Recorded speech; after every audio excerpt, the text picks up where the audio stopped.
Good evening. Welcome to the 2019 Pool for Kids Classic. Sheila and I are humbled to be your honorees this evening.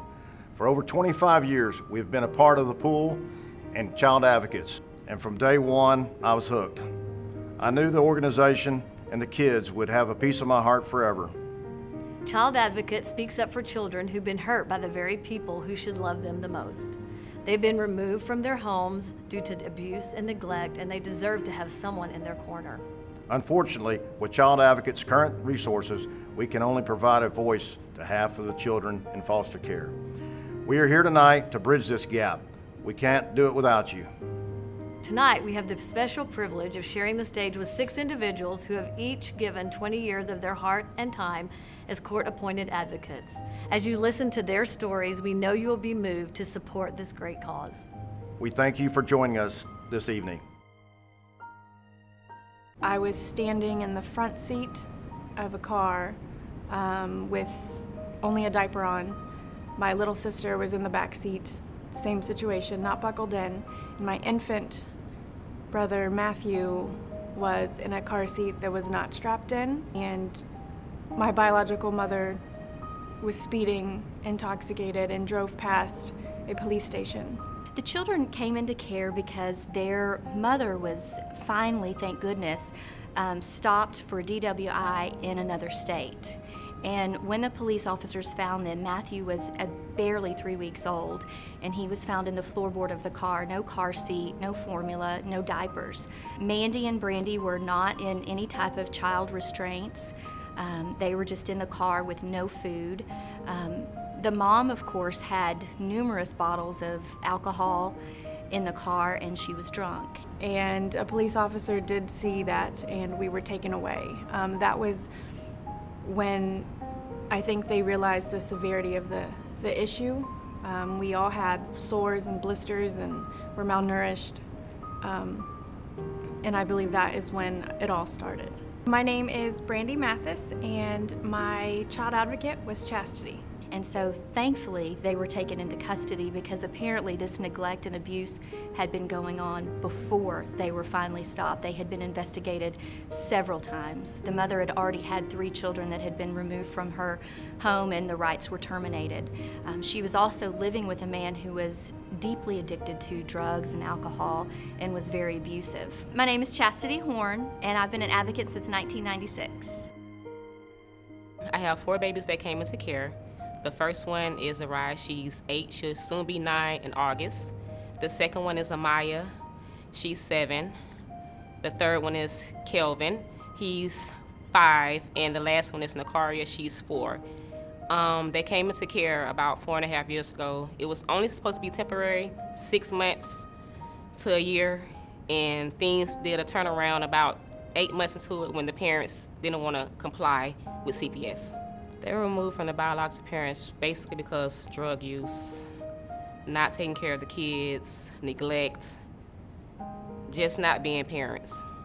We terminated rights, but that was not without difficulty because the oldest child had a different father. So we had 2 cases going on simultaneously, and we had to fight to get the cases put together because it was always the commitment that this family was going to stay together. My name is Mary Kay Dingler, and I have been a child advocate since 1996. I decided to adopt them after CPS told me they were going to be split up. I originally only had 1, which is the baby girl, and I got her 8 months old, Nakaria.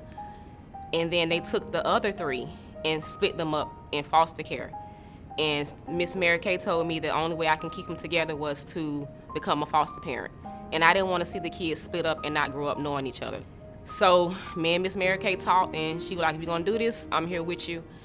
I decided to become a foster parent. It was a struggle. And after I became the foster parent, we fostered for about 1.5 years and finally adopted last year of August. Mary Kay kept them together. She kept all 4 babies together. Yeah. If it weren't for her, they would have been split up. My very first case, I worked with a family that were foster parents, and they were intent on finding an adoptive family for their child. And they knew of this family they'd worked with on a previous case, and they thought the two foster kids from both cases would be great siblings. Eventually, we got it to happen, and the family, the Villarreals, adopted the little boy on my first case. A few years later, I had these two kids on another case, and they reminded me of the Villarreals, just the way they looked and some of their history, and I just thought that would be a great family. And so I called Della and Luciano. It was kind of tricky. I said, I know y'all have two kids already, and I'm sure your house is complete, but you might know somebody who would be interested in these two kids, and I just want to call you because you work in education and you're around people that love kids, and maybe you'll know of somebody. Well, lo and behold, a few days later she called and said, I've been crying and sleepless, and we want to talk to these kids. We think these kids need to fit in our family. Now, this family who had no children have 4 children. I think I made a difference in the lives of those kids as well as those parents.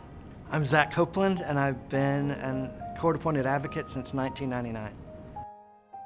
When I first met the children that I'm talking about in this case, the oldest was about 1 year old.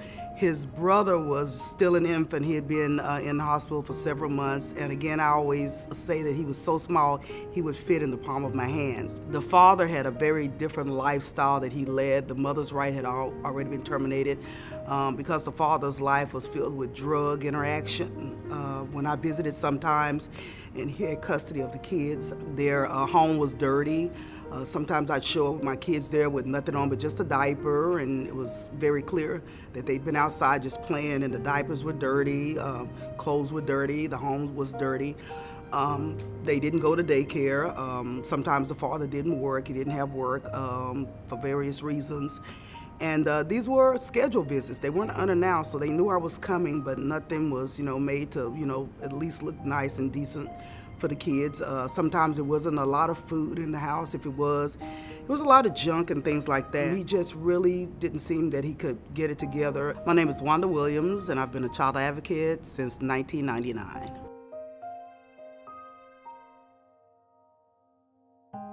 I have no doubt that their dad loves them, but he wasn't able to provide a safe environment for them, and Wanda was the only one at that time that says, hey, there's something going on, I don't like this doesn't feel right.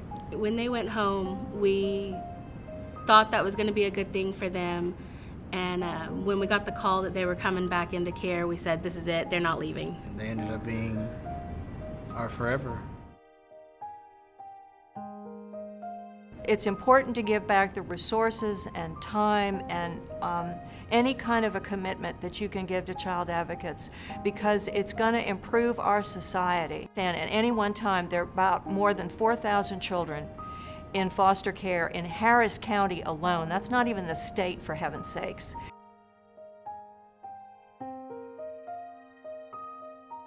What about all those other children that are in the system that don't have anybody that knows precisely what's happened to them? The parents or the perpetrators or whatever are still out there, still leading their lives. And these kids are so vulnerable to adults, and so it's important that they have an adult who's going to show up regularly, who's going to hug them, who's going to listen to them.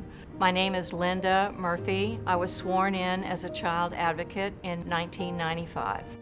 Every day in the media, you hear stories of abuse by teachers, celebrities, priests. I mean, it's a constant thing, more than ever before.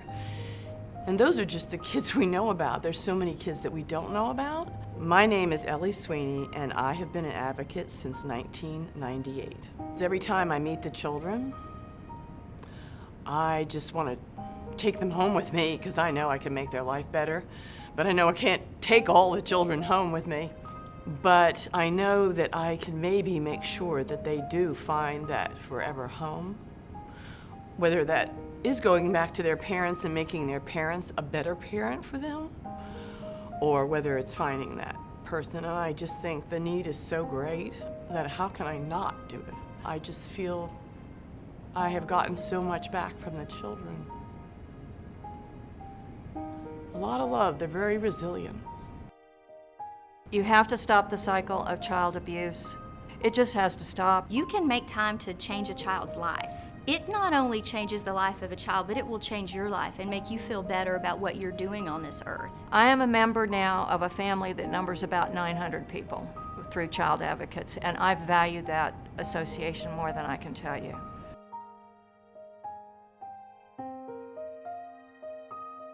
If I can teach my children to give back to the community, then I have done a good job as a parent.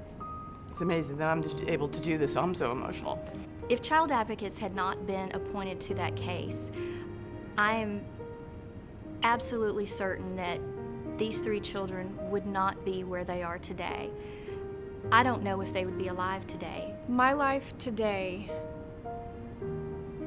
is exactly how I want it to be.